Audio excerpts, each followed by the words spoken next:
Hello नमस्कार दोस्तों, मैं आप सभी का स्वागत करता हूं जीरो एजुकेशन पॉइंट पर।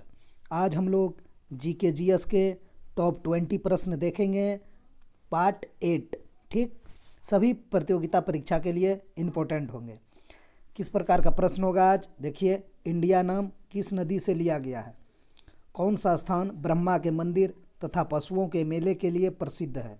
अंडे में कौन सा विटामिन बिल्कुल नहीं पाया जाता है? इसी टाइप के प्रश्न पर आज हम लोग चर्चा करेंगे। तो दोस्तों, आप कोई भी कंपटीशन एग्ज़ाम की तैयारी कर रहे हैं, चाहे वो स्टेट हो या सेंट्रल एग्ज़ाम हो, तो आप अवश्य इस क्लास को देखिए और चैनल को सब्सक्राइब कर लीजिए और बेल आइकन प्रेस करके जुड़ जाइए और तैयारी को एक सही दिशा दीजिए। चलते हैं आज का पहला क्वेश्चन की ओर। निम्न में कौन सी नदी गुजरात राज्य में अरब सागर की खंबात की खाड़ी में गिरती है? ए कृष्णा, बी कावेरी, सी ताप्ती, डी गोदावरी। इसका सही आंसर हो जाएगा सी ताप्ती। हमने आपको दोनों ट्रिक बता रखा है। क्या कहा है? अरब सागर की खंबात की खाड़ी में गिरने वाली नदी। तो खंबात की खाड़ी में गिरने वाली नदी की हमने ट्रिक बता दिया आप लोगों को, समानता। ठीक है। स्व से क्या होता है? साबरमती। मौ से क्या होता है? माही। नौ से क्या होता है? नर्मदा। तो से क्या होता है? ताप्ती। तो ये सभी नदी खंबात की खाड़ी में जल गिराती है। समानता इसका ट्रिक है, याद रखिएगा। साबरमती, माही, नर्मदा, ताप्ती। तो देखिए, इसमें आपको चारों नदी में कौन सी नदी है? सिर्फ ताप्ती ही दिख रहा है, तो यही खंबात की खाड़ी हो जाएगा आंसर। अब बाकी ये कृष्णा, कावेरी, गोदावरी, ये सब बंगाल की खाड़ी में जल गिराती है। इसका भी ट्रिक हमने आप लोगों को बता दिया है।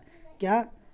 ब्रह्मा की गोद में गंगा, ये भी हमने बता रखा आप लोगों को। ब्रह्मा से हो गया ब्रह्मपुत्र, की से हो जाएगा कृष्णा और कावेरी, गोद से हो जाएगा गोदावरी। यहाँ जो में है ना, इसमें से होगा महानदी, और गंगा तो है ये है।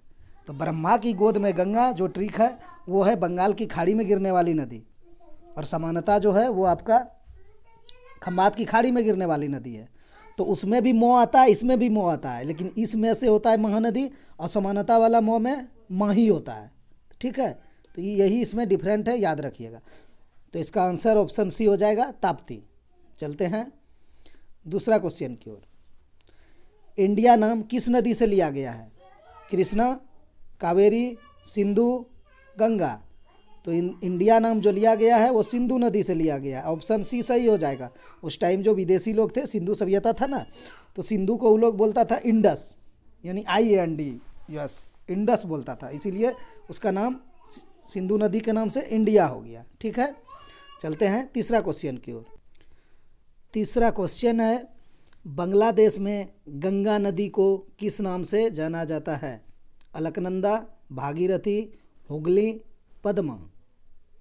तो बांग्लादेश में गंगा नदी को पद्मा के नाम से जाना जाता है। ऑप्शन डी सही हो जाएगा।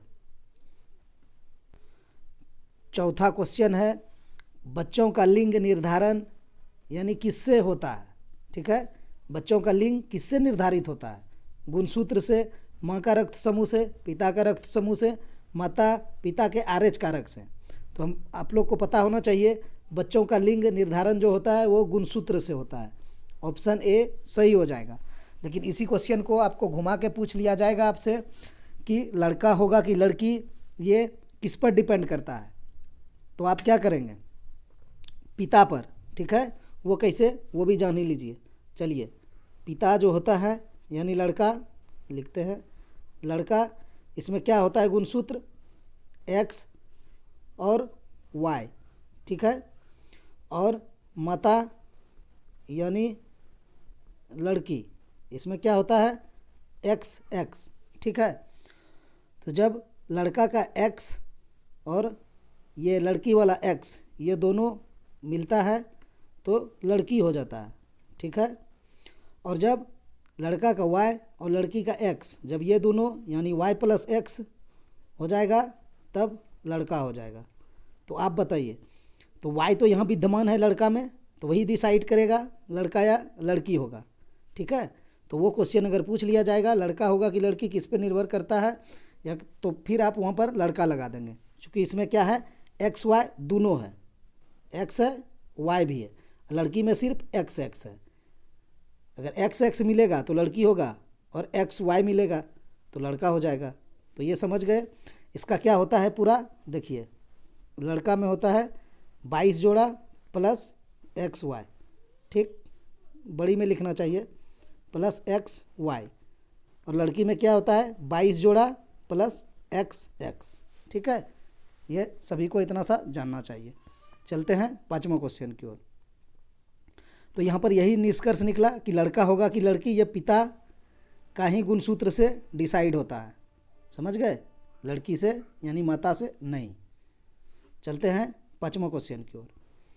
5वां क्वेश्चन है, बंकिम चंद्र चटर्जी ने अपने उपन्यास आनंद मठ में निम्नलिखित में से किस विद्रोह को प्रसिद्ध किया था? भील विद्रोह, विष्णुपुर और बीरभूम विद्रोह, रंगपुर और दीनापुर विद्रोह, सन्यासी विद्रोह। तो बंकिम चंद्र चटर्जी ने अपने उपन्यास आनंद मठ में सन्यासी विद्रोह प्रसिद्ध किया था। ऑप्शन डी सही हो जाएगा, ठीक है। इस विद्रोह में क्या हुआ था, अंग्रेज़ों के खिलाफ यानी ईस्ट इंडिया कंपनी के खिलाफ विद्रोह किया था। इसमें लूटपाट भी किया गया था, ठीक है। चलते हैं 6ठा क्वेश्चन की ओर। मौर्य वंश का अंतिम शासक कौन था? उदयन, बृहदत्त, इनमें से कोई नहीं, कालाशोक। दरअसल ये वाला ऑप्शन यहाँ होना था, उल्टा हो गया। चलिए मैनेज कर लीजिएगा। तो हम लोग जानते हैं मौर्य वंश का अंतिम शासक कौन था? बृहदत्त था। इसकी हत्या किसने की? बृहदत्त की पुष्पमित्र शुंग ने, और इसकी हत्या करके शुंग वंश की स्थापना की पुष्पमित्र शुंग ने, ठीक। मौर्य वंश के बाद शुंग वंश। और मौर्य वंश के संस्थापक कौन था? चंद्रगुप्त मौर्य, याद रखना चाहिए। मौर्य वंश का संस्थापक चंद्रगुप्त मौर्य यानी पहला शासक। अंतिम शासक बृहदत्त, इसकी हत्या पुष्पमित्र शुंग ने की थी, और मौर्य वंश के बाद शुंग वंश की स्थापना की थी। इसी का सेनापति था बृहदत्त का ही पुष्पमित्र शुंग। चलते हैं 7वां क्वेश्चन की ओर। भारत राष्ट्रीय कांग्रेस के ऐतिहासिक लाहौर अधिवेशन की अध्यक्षता करने वाले प्रख्यात व्यक्तित्व की पहचान करें जिन्होंने 1929 में आयोजित पूर्ण स्वराज के प्रस्ताव को मंजूरी दी थी, ठीक है। महात्मा गांधी, जवाहरलाल नेहरू, मोहम्मद अली जिन्ना, मोतीलाल नेहरू। तो क्वेश्चन ने क्या कहा है आपसे, ये जो अधिवेशन हुआ था लाहौर अधिवेशन कांग्रेस का, वो 1929 में हुआ था, ठीक। कौन था इसके अध्यक्ष? जवाहरलाल नेहरू जी थे। ऑप्शन बी सही हो जाएगा। उसी टाइम पूर्ण स्वराज की घोषणा किया गया था लाहौर अधिवेशन में ही। कभी कभी आपको क्वेश्चन पूछ लिया जाएगा, पूर्ण स्वराज की घोषणा किस कांग्रेस के अधिवेशन में हुआ? तो लाहौर का 1929 में। इसी डेट में 26 जनवरी को हुआ था, ठीक है, 26 जनवरी 1929 को। इसीलिए आप लोग को पता होगा या नहीं तो जान लीजिए कि 26 नवंबर 1949 को संविधान बनकर तैयार हो चुका था, यानी संविधान को अंगीकार किया गया था 26 नवंबर 1949 को, ठीक है। लेकिन लागू कब किया गया? 26 जनवरी 1950 को।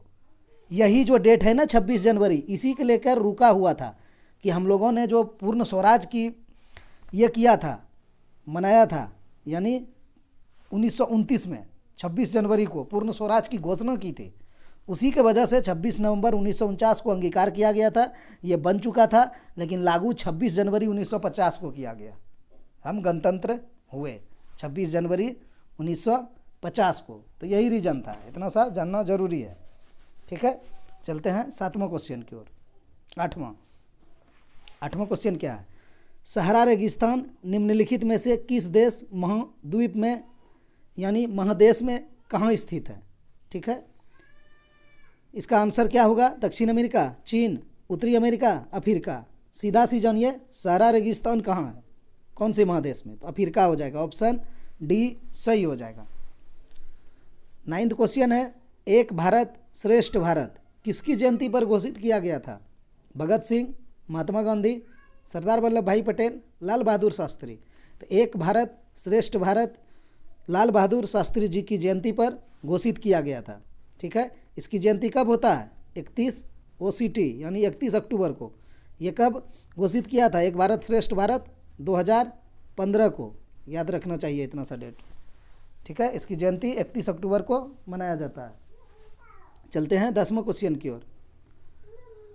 निम्नलिखित में से कौन सा शहर विश्व प्रसिद्ध मीनाक्षी मंदिर के लिए जाना जाता है? तिरुपति, चिदम्बरम, मदुरै, तंजावुर। ये सब साउथ का लैंग्वेज है, मतलब साउथ भाषा में इसे बोला जाता है। तो चलिए इसका आंसर हो जाएगा मदुरै। मीनाक्षी मंदिर प्रसिद्ध, विश्व प्रसिद्ध मीनाक्षी मंदिर है। मदुरै कहाँ है? तमिलनाडु में, तमिलनाडु। ठीक है, चलते हैं 11वां क्वेश्चन की ओर। निम्नलिखित में से कौन भारत का राष्ट्रीय जलीय जीव है? समुद्री घोड़ा, व्हेल मछली, गंगा नदी का डॉल्फिन, कछुए। तो हम लोग जानते हैं भारत का राष्ट्रीय जलीय जीव कौन है? गंगा नदी का डॉल्फिन। ऑप्शन सी सही होंगे। 12वां क्वेश्चन है, लोकसभा या विधानसभा के निर्वाचन में एक उम्मीदवार अपनी जमानत की राशि खो देंगे अगर उसे कुल वैध मतों का 1/5 से कम प्राप्त होगा, 1/6 से कम प्राप्त होगा, 1/7 से कम प्राप्त होगा, इनमें से कोई नहीं।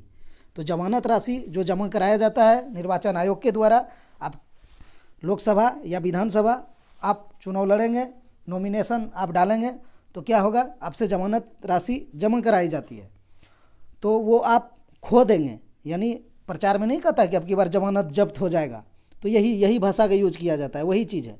तो अगर उसे कुल वैध मतों का, इसको याद रखिएगा, एग्जाम वाला फंसा देगा आपको, कुल वैध मतों का ध्यान रखिएगा, कुल वैध मतों का 1/6 से कम मत प्राप्त हो। ऑप्शन बी सही हो जाएगा।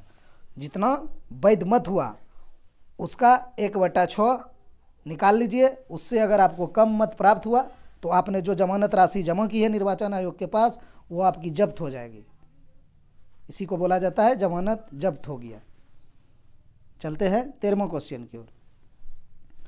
कौन सा स्थान ब्रह्मा के मंदिर तथा पशुओं के मेले के लिए प्रसिद्ध है? Surajkund, Pushkar, Ujjain, Sonpur.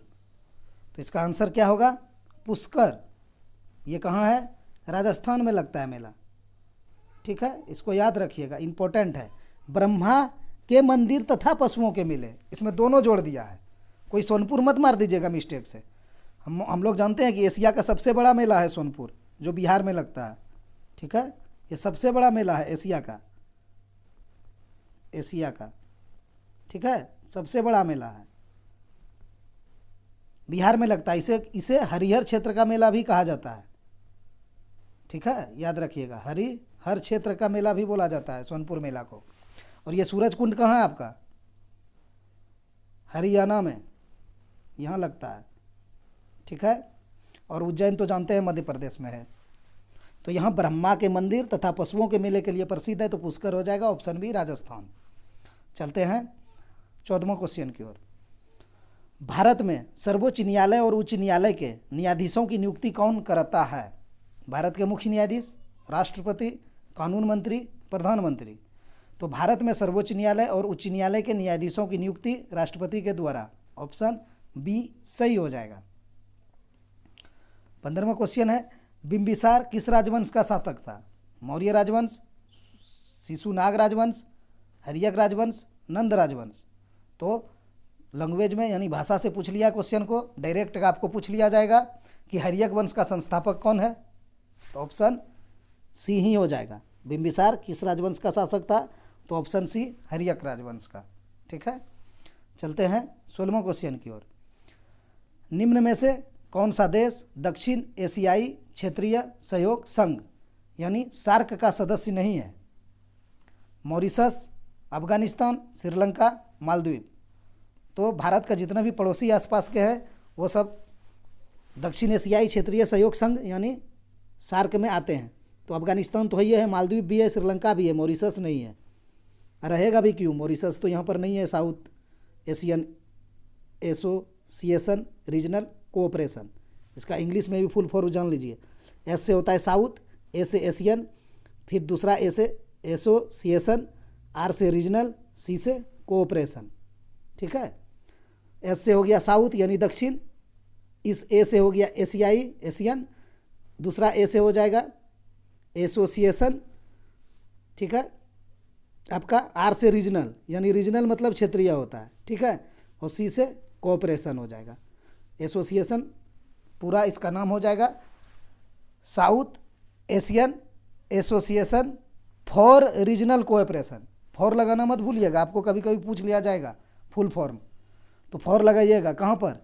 South Asian association for regional cooperation. ठीक है, तो इसमें कौन कौन आते हैं लिख दें। ट्रिक क्या, इसका जो ट्रिक है देखिए, SBI। ठीक है, एक बैंक होता है, हम लोग जानते हैं SBI। चलिए बढ़िया से लिख ही देते हैं, समझ जाइएगा, फिर कभी भूलिएगा नहीं। SBI एक बैंक है, एक PNB बैंक है, उसके बाद MA मास्टर ऑफ आर्ट्स। इसमें सभी देश आ जाएंगे। देखिए कैसे, S से हो जाएगा आपका श्रीलंका, यहाँ पर है, ये श्रीलंका हो गया। B से हो जाएगा आपका भूटान। ठीक है, I से हो जाएगा इंडिया यानी भारत।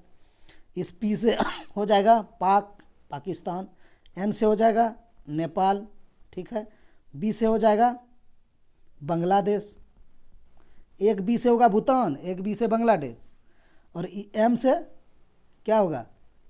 मालदीव। ठीक है, ये मालदीव है, और A से लास्ट में अफगानिस्तान, ये अफगानिस्तान है। तो 8 देश है इसमें सार्क में। देखिए 1 2 3 4 5 6 7 8, यानी SBI एक बैंक है, PNB एक बैंक है पंजाब नेशनल बैंक, और MA master of arts, last में MA रख दीजिएगा आप। आपका इससे भी अच्छा ट्रिक है ये, इससे याद हो जाएगा। ठीक है, 8 देश है। ये कब हुआ था? 1985 में स्थापना हुआ था। ठीक है, 1985। कहाँ पर? बांग्लादेश की राजधानी ढाका में। ठीक है, सार्क का मुख्यालय पूछ लेगा कहाँ है? काठमांडू में। काठमांडू कहाँ है? नेपाल में। ठीक, इतना चीज़ इससे याद रखिएगा। चलते हैं 17वां क्वेश्चन की ओर। भारतीय राष्ट्रगान को इसके हिंदी संस्करण में संविधान सभा द्वारा कब अपनाया गया था? हम लोग जानते हैं कि राष्ट्रगान को जो गाया गया था वो बांग्ला भाषा में गाया गया था, भारतो भाग्यो विधाता। ठीक है, ऐसे गाया गया था बांग्ला में। तो इसको हिंदी संस्करण में कब किया गया था? 24 जनवरी 1950 को। हिंदी संस्करण में संविधान सभा द्वारा कब अपनाया गया था? तो 24 जनवरी 1950 हो जाएगा। याद रखिएगा इसको, अच्छा क्वेश्चन है ये। BBI भारतो भाग्यो विधाता, बंगाली में लिखा गया था। चलते हैं 18वां क्वेश्चन की ओर। आंख के किस भाग पर वस्तु का प्रतिबिंब बनता है? तारा, आइरिस, कार्निया, दृष्टिपटल। तो आंख का जो किस भाग पर वस्तु का प्रतिबिंब बनता है उसको रेटिना बोला जाता है। यहाँ पर इंग्लिश में नहीं लिखा है, हिंदी में लिख दिया है दृष्टिपटल। इसी को अंग्रेजी में रेटिना बोलता है। तो इसका आंसर ऑप्शन डी हो जाएगा। दोनों में आपको कुछ दिया रहे एग्जाम में, लगा दीजिएगा, दृष्टिपटल या रेटिना। 19वां क्वेश्चन क्या है? सूर्य मुख्यतः बना है हाइड्रोजन से, हाइड्रोकार्बन से, कार्बन से, भारी तत्वों से। तो सूर्य मुख्यतः बना है हाइड्रोजन से। हाइड्रोजन ज़्यादा मात्रा में रहता है, उसके बाद हीलियम। ठीक, ऑप्शन ए सही हो जाएगा। दोस्तों ये 20वां क्वेश्चन है और लास्ट क्वेश्चन है। इस तरह का रीजनिंग आप लोग को चाहिए, और इस तरह का GK GS हमारे चैनल पे दोनों चीज़ कराए जाते हैं, रीजनिंग के भी अच्छे अच्छे क्वेश्चन और GK GS के भी। तो आप सब्सक्राइब कर लीजिए और जुड़ जाइए और दोनों चीज़ तैयारी कीजिए। चलिए देखते हैं इस क्वेश्चन का आंसर क्या होगा। अंडे में कौन सा विटामिन बिल्कुल नहीं पाया जाता है? बिल्कुल नहीं का बात करा है। विटामिन A तो होता है अंडा में, विटामिन C कहाँ से होगा? यही नहीं, ये तो खट्टे फलों में होते हैं, आंवला में, संतरा में। इसका आंसर B सही हो जाएगा। ठीक है, बिल्कुल नहीं पाया जाता है। A पाया जाता है, विटामिन B कम्प्लेक्स भी पाया जाता है अंडा में, विटामिन D भी पाया जाता है कुछ मात्रा में, अल्प मात्रा में। लेकिन इसका आंसर ऑप्शन D हो जाएगा, ऑप्शन B, विटामिन C बिल्कुल भी नहीं पाया जाता है। तो आज इतना ही दोस्तों, मिलते हैं नेक्स्ट वीडियो में।